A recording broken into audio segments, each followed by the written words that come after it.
Antar Babostigan, please. Leovinus spat the name into the phone.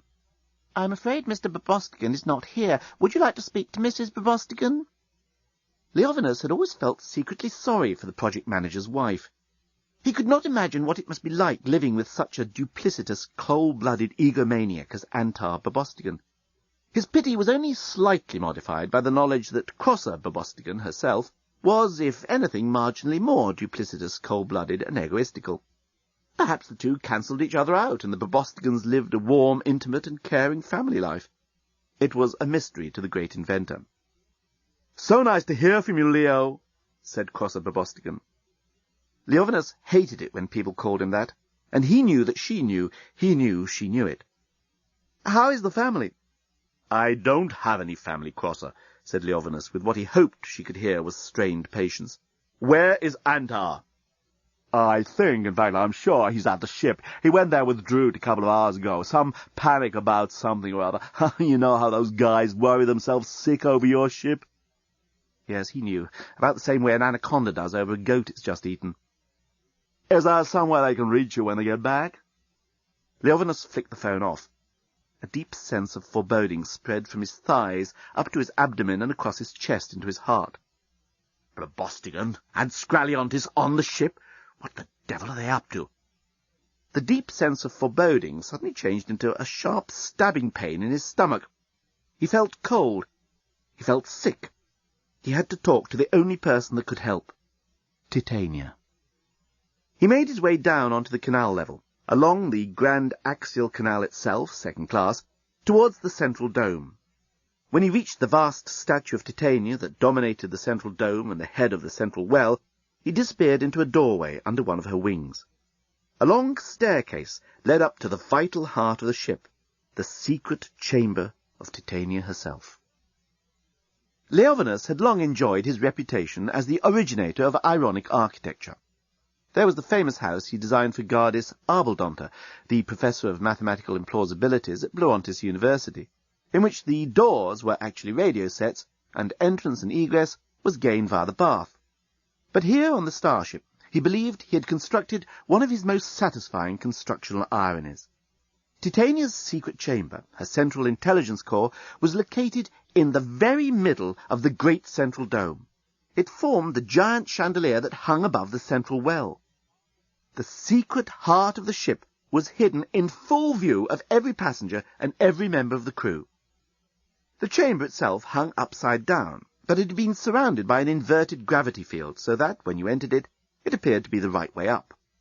The serrated ribs that traversed the great dome were, once you had entered the inversion field and submitted to the disorienting process of gravity reversal, in fact, long upside-down staircases leading up to the chamber, and the great dome itself was a vast concave floor at the bottom of the immense central well that stretched up above topsy-turvy in an arrangement that bewildered and astonished the first-time visitor. Leovinus sprinted up the staircase 2 steps at a time. His mind focused on one thought, Titania, the love of his old age, the obsession of his aging heart. Intelligent, kind, wise, caring, serene, warm. Titania.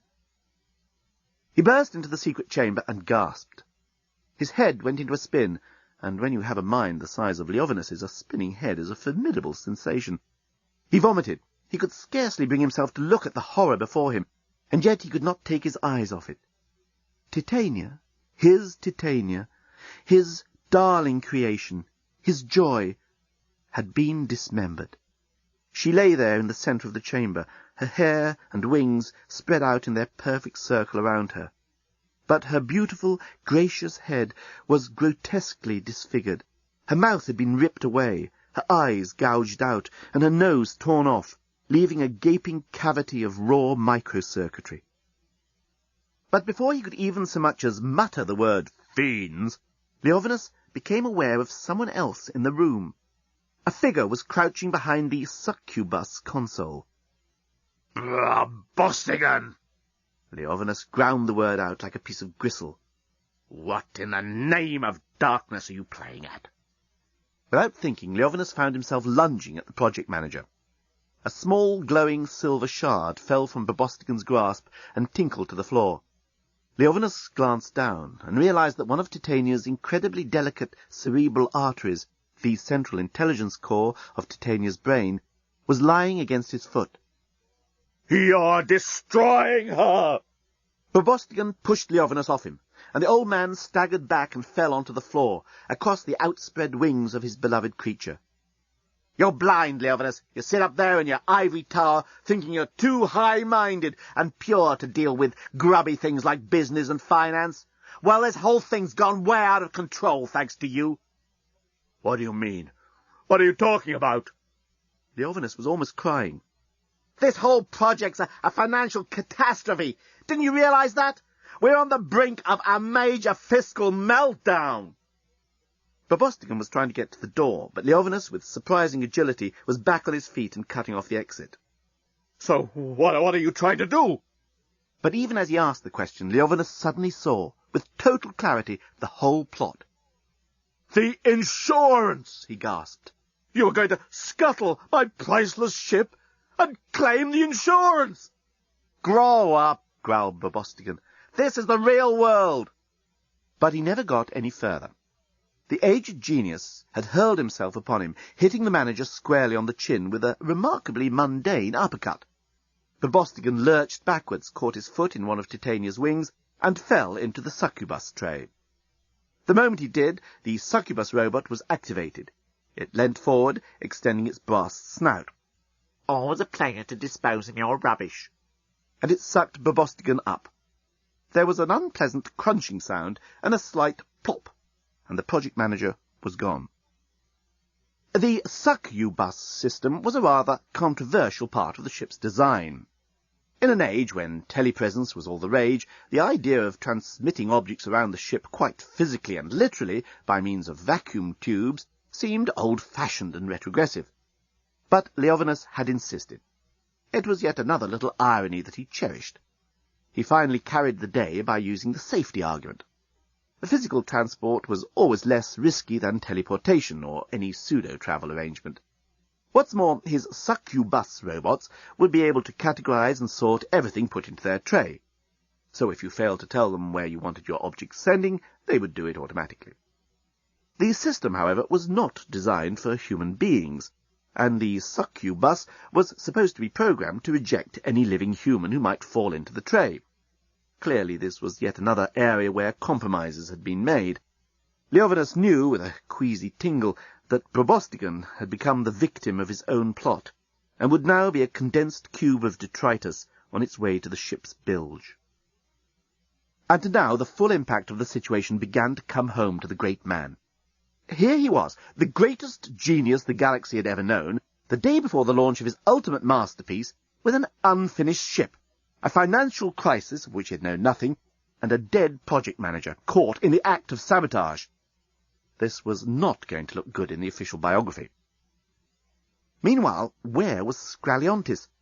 Crosser Bobostigan had said her husband had come to the ship to meet the accountant. Leovinus knelt beside the disfigured Titania, and lovingly slipped the silver shard into the nerve centre at the base of her skull. His hand shook as he realized the other artery was still missing. In fact, now he came to look, most of her brain was missing. How had he not noticed that before? Titania's brain, so delicate it was, the slightest shock or scratch could permanently injure it. With a ship of this sophistication, it was especially dangerous to have the nerve centre non-functional. There had been recent stories about a new phenomenon, a kind of high-tech metal fatigue that could afflict certain artifacts which had too high a density of logic systems built into them. SMEF. Spontaneous, massive existence failure. Leovinus knew it was theoretically possible, if unlikely. He also knew that practically every molecule on the Starship Titanic was in some way part of the ship's logic system. If the thing were launched in its present state, who knows what catastrophe might follow. There was no time to lose.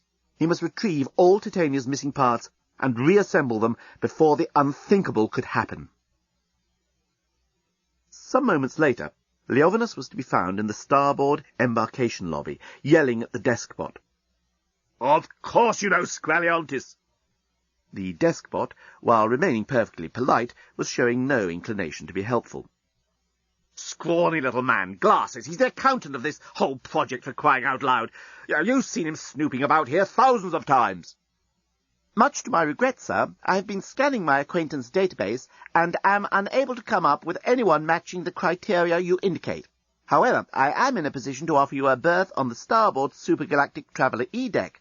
The rooms are painted pink, and the noise from the disposal unit is hardly noticeable. I want to know where Scraliontis is.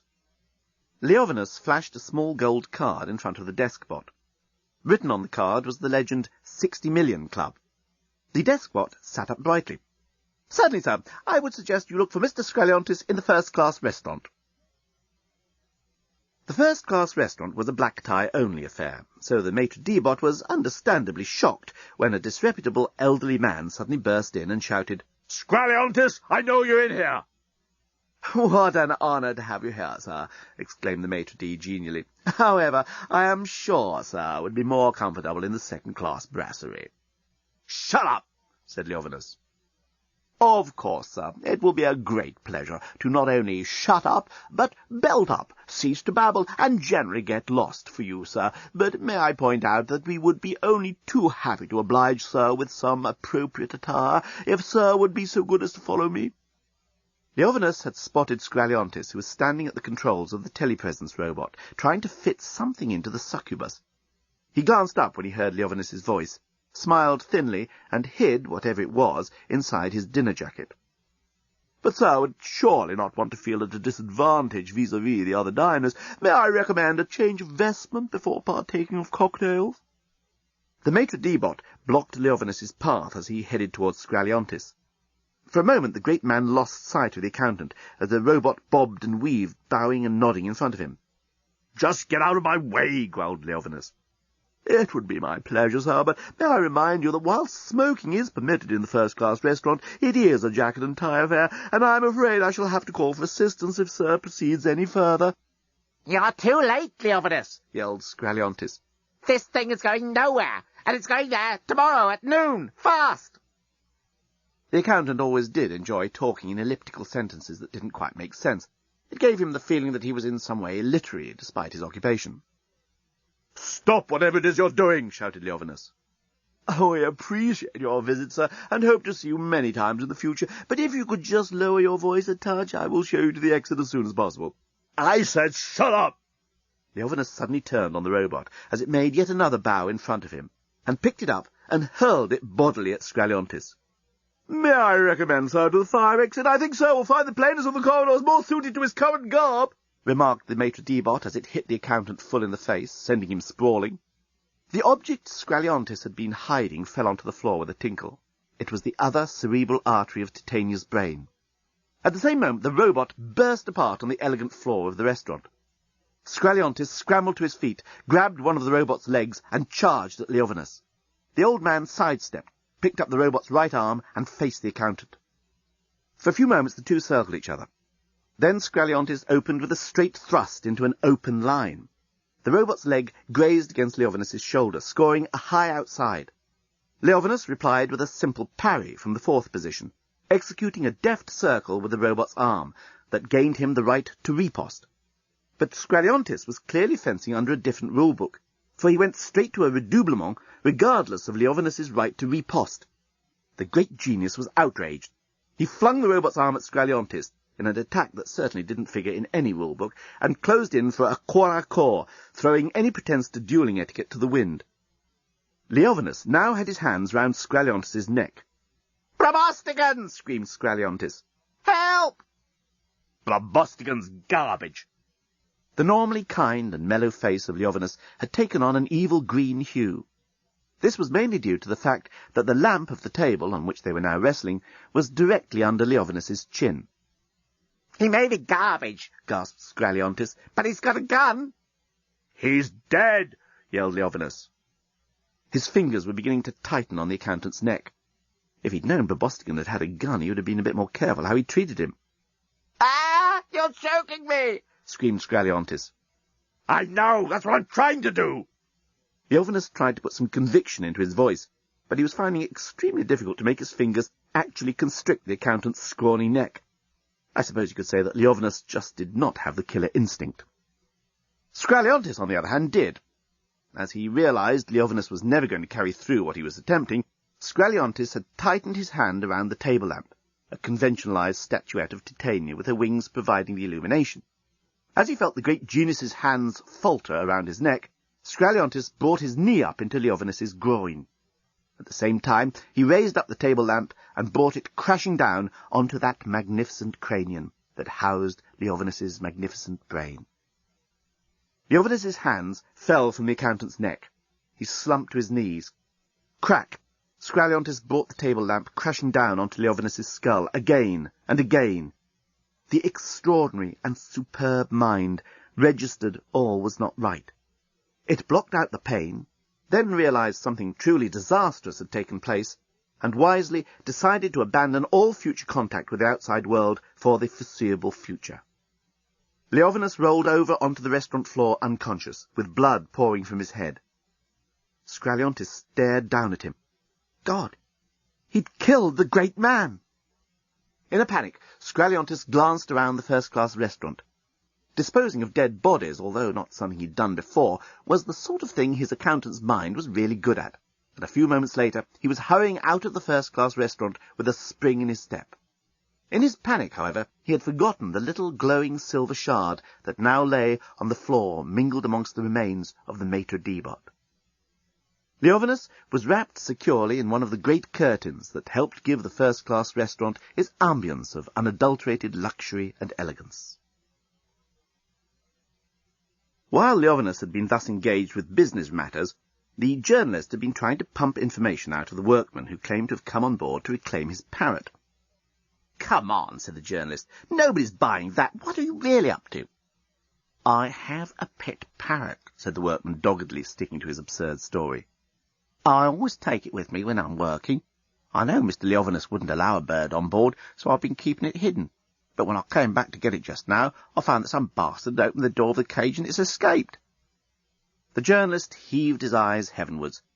He was used to hearing cock and bull stories, but this parrot and bastard one didn't even get off the slippery starting blocks of meretriciousness. "Look," he said, "I'm a journalist. I know when there's something fishy going on, and I know that you're hiding something. I'll cut a deal with you." The workman turned on him. "I'm really very upset. I love that parrot." "You tell me everything you know about the Starship, and I'll not tell Starstruck Inc. about the parrot." They had just reached the central dome area, and the worker was hurrying through the gallery surrounding the central well towards the port embarkation lobby. "Why's the work got so behind? They've been cutting corners, haven't they? Leovinus seemed to be in the dark about it, and all these stories about the financial problems, they're true, aren't they? What's going to happen tomorrow? This ship isn't in a fit state to take off, is it?" "That's right," said the worker as he strode across the embarkation lobby. "Everything you say is true." "If you're enjoying your stay on board, why not celebrate with an evening in the Champion Canapé Lounge, featuring canapés from the All-Blerontin finals for 6 centuries, called the deskbot. "So," said the journalist. "So," said the worker, turning on the journalist and looking him in the eye for the first time. "If you see my parrot, give it this." He pressed a small metal band into the journalist's hand and disappeared through the main doors. The journalist looked at the piece of metal in his hand. It bore an address and a phone number, which the journalist recognized as that of the Yassican embassy in Blerontis. The journalist spent the next half hour or so exploring the ship on his own. He discovered more unfinished areas. The starboard embarkation lobby, for example, was totally unfinished. Large sections of the second-class living quarters needed decorating. Some were even without beds. He noted everything down and returned to the central dome, when suddenly a figure came hurtling round the columns of the gallery and collided with him. "Drut Scraliontis!" he exclaimed. "I know who I am," snapped the accountant. "Just the man I was looking for," smiled the journalist. "Ah!" Scraliontis jumped, and his eyes shot guiltily over the journalist's shoulder, as if expecting to see the homicide police with their vicious, trained rabbits pouring onto the starship to arrest the murderer of the greatest genius the galaxy had ever known. "He's not dead, I swear it." "Who's not dead?" The journalist couldn't believe how many juicy stories seemed to be offering themselves up to him tonight. If only he could pin one of them down. "Who isn't dead?" Scraliontis now realized he'd made a mistake. "Get out of my way!" he yelled. "Not so fast!" exclaimed the journalist. But Scraliontis had reached a point beyond the bounds of politeness. He shoved the journalist so he fell back against a pillar and started to run. The journalist picked himself up, charged after the accountant, and brought him down in what would have been referred to as a rugby tackle if they had played rugby football on Blorontin. Scraliontis fought with the energy of a trapped animal. He scratched at the journalist's face and punched and kicked. The two managed to stagger to their feet, still fighting like two snorks in a bucket of snork swill, an old Blerontinian expression. The journalist, being young and fitter, soon had the accountant backed up against the barrier rail of the great central well. As he tried to restrict Scraliontis's movements, he could see past him down the dizzying depths of the well, down and down seemingly forever, a breathtaking, intimidating, and yet somehow inspiring sight. Tell me what's going on. The journalist was pinning Scraliontis's arms to his side. What's the scam? Scam? Sneered Scraliontis. You'll never find out. Oh, yes, I will, said the journalist. Very well, I'll tell you everything, replied Scraliontis, rather surprisingly. The journalist was totally wrong-footed. He almost said, "Oh, no, you won't," but he fortunately managed to stop himself. Oh, that's very decent of you," he managed to say. But he was not fool enough to let go of Scraliontis's arms. We're going to blow it up. How's that for a story? The journalist was now fool enough to let go of Scraliontis's arms. You mean there's a bomb on board the Starship? But you'll never find it, grinned Scraliontis. Because you won't be alive. And suddenly Scraliontis had something in his hand. The journalist didn't see what it was, but he felt a stab in the ribs. He staggered back, bent over, and looked up. Scraliontis was standing with one of the first-class dining-room table lamps in his hand. The sharp, illuminated tip was dripping with blood. At that very moment, however, there was a terrible screech and a flash of colours as a large parrot suddenly hurtled out of the arches straight at Scraliontis. The accountant tried to fend it off, but the creature's wings kept beating at his face, and its beak was tearing at his nose, and the accountant scrambled back against the barrier rail, flailing with his arms and screaming, "Get it off! Get it off!" And then it happened.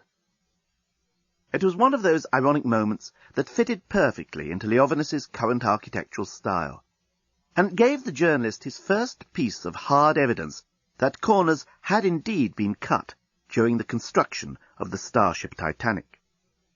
Scraliontis had, of course, been the main instigator of the plan to reduce the construction costs of the Starship. It had become clear that the whole project could never break even, let alone go into profit. It was, in fact, heading for total, enormous financial disaster. His and Bobostigan's reputations and personal fortunes were both on the line.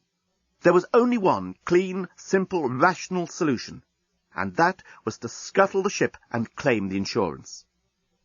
The ship was, of course, already heavily insured, and Scraliontis made sure that those policies were beefed up, and that all monies repayable were routed through companies owned by Scraliontis and Bobostigan. Construction costs had to be cut to the bone, and building restricted to the merely cosmetic. He had, unbeknownst to Leovinus, instructed contractors to halve and then quarter the specifications of any number of elements on board.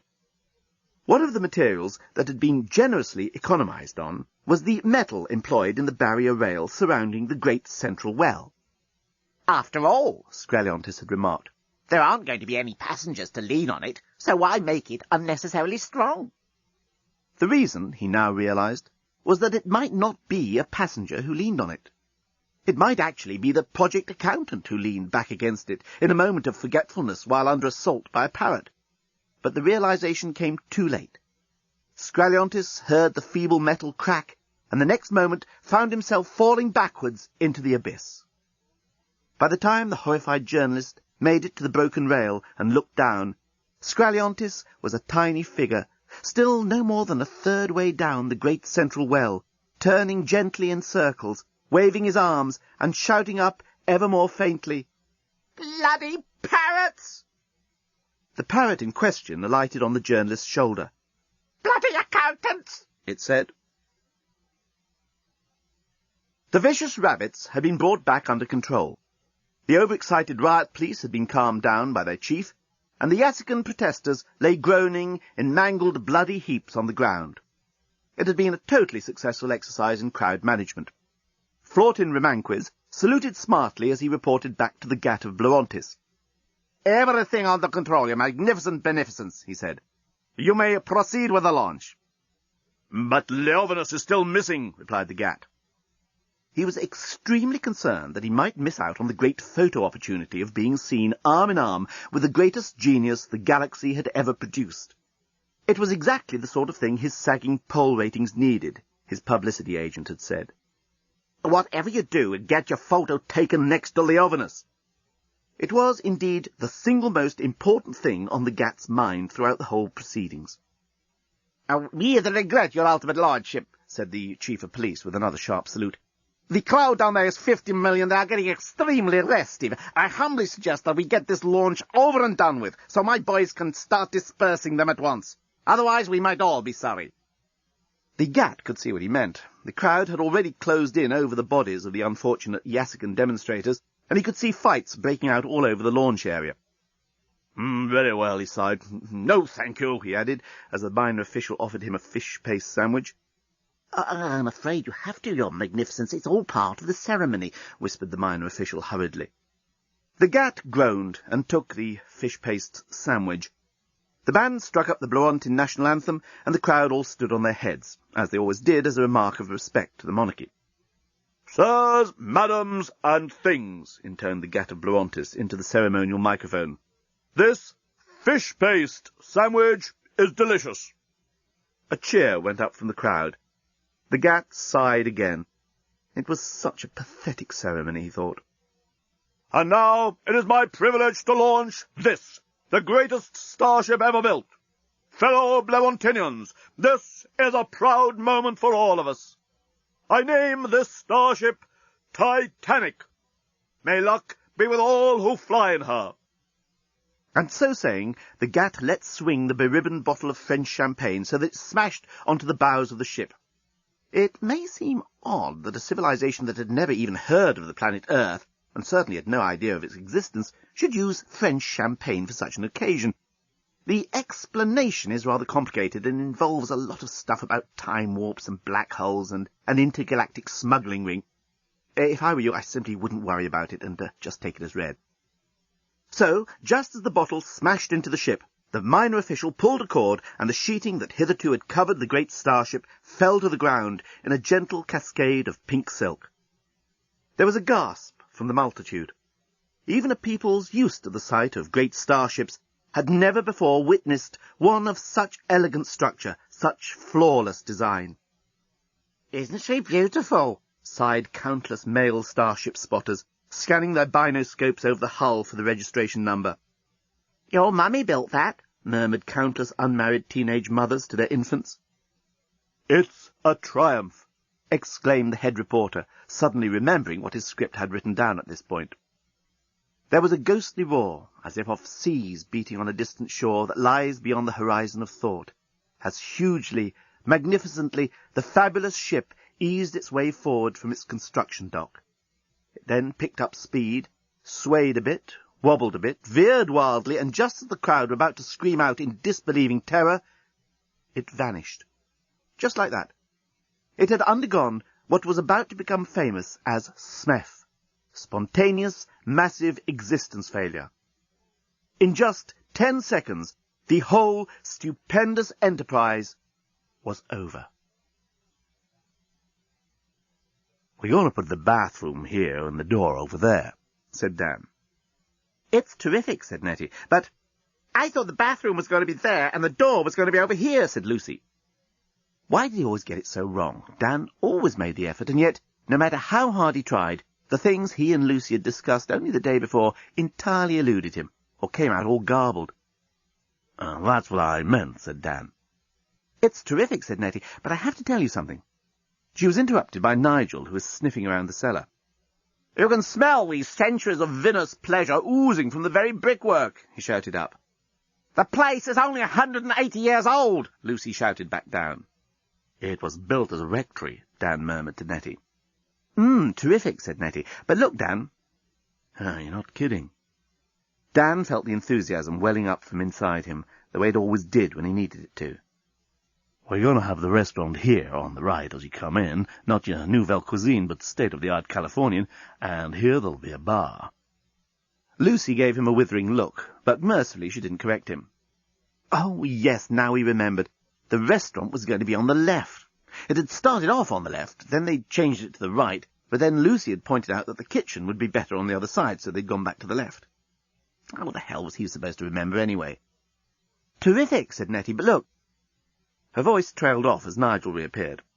Nettie looked adorable in her simple Gap T-shirt that didn't quite cover her midriff, and a hand-knitted waistcoat. Nigel put his arm round her. "Like what you see?" he asked. Said Dan. "I mean the house," said Nigel. Dan couldn't stand that effortless, slimy superiority that his business partner could turn on and off like a hose-pipe of cold water. No, wait a minute. Make that ex-business partner. The Top 10 travel company was no more. They had just sold it for what seemed to Dan a ridiculously satisfactory amount of money. "It's just what Lucy and I have always dreamed of, isn't it, Buttercup?" he said.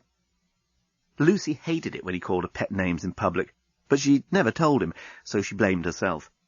She could see he thought she liked it, and the minor deception had been going on for so long now that she couldn't see how she could possibly tell him. How long had they been together? It must have been all of 13 years. In fact, since the very early days of the Top 10 travel company, when Nigel had chatted her up in a bar on Santa Monica and introduced her to his business partner. Lucy had originally been strongly attracted by the suave Englishman, but as they'd all got to know each other, she found Dan, the quiet East Coast university man, more real and more understandable.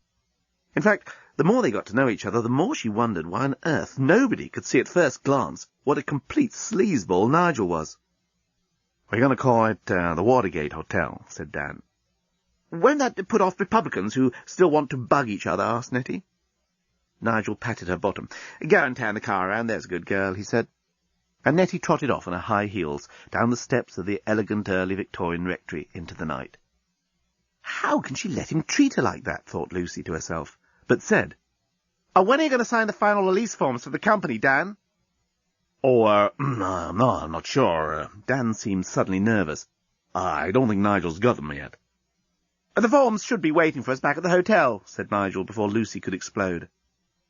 Exploding was a reaction to Nigel which she found increasingly natural. However, in this case the fuse was lit, but would keep burning until they got back to the hotel and found that, surprise, surprise, the release forms hadn't arrived after all, and that damned delivery company had let Nigel down yet again. Poor Nigel, he always had some excuse or other. They turned the lights off in the empty house and made their way across the drive in the darkness. Above them, the stars filled the cold night sky with astonishing clarity. "Why hasn't Nettie turned the car round?" A twitch of irritation gave Nigel's suavity a razor edge. When they got to the car, they found Nettie squinting through the lens of a single-reflex Minolta that she had placed on its roof. "What on earth do you think you're doing, bozo?" When Nigel sounded playful, he was always at his most dangerous. "Shh," said Nettie. "I'm taking a photo of the house. Don't jog the car." I don't know whether you'd noticed, Einstein." There was sheer joy in Nigel's voice. He loved ridiculing his girlfriends. "But it's night." "Right," replied Nettie, not moving her blonde head so much as a millimetre. "I'm taking a photo called Dan and Lucy's New Hotel at Night. It'll look great in the album. Maybe you'll frame it in the entrance hall." "You can't take photos at night unless you've got a flash, dumbbell." Nigel opened the car door. "Hey, you've jogged it." "Get in, Brainbox, I'll drive," said Nigel. "Oh, I guess it was long enough," said Nettie to Dan. "Terrific," said Dan.